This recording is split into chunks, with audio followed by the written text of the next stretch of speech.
My name is Jordan Morrissey. I'm working in the Dry Etch module here with the GTA team in Fab 34. I'm just a recent graduate from DCU and a Master's in Mechanical and Manufacturing Engineering. In my final year in my Master's, Intel came to the college and offered a couple of students a bursary program based on their academic success and their final year project, and I was fortunate enough to be one of those students. What that meant to me was the financial burden that a Master's program can have. That was alleviated by Intel's funding, but also the mentorship provided by current process engineers here in Fab 34.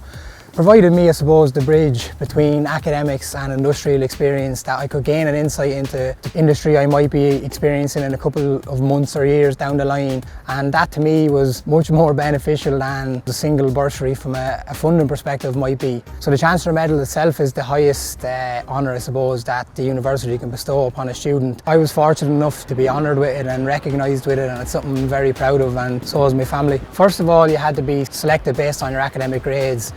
You make the Dean's List, so that's faculty by faculty. And then from there, based on your community contribution to DCU and your extracurricular activities in DCU, your faculty can opt to nominate you for a Chancellor's Medal. It's really honourable first and foremost, but it also, I suppose, captures the ethos of DCU. And similar enough to Intel, that work obviously is extremely important, and then your extracurricular activities and then your contribution to the community is what they really value. A key message that I'd give students would be similar to what was passed on to me by my Intel mentor, and it's that to just be comfortable in the environment that you're in.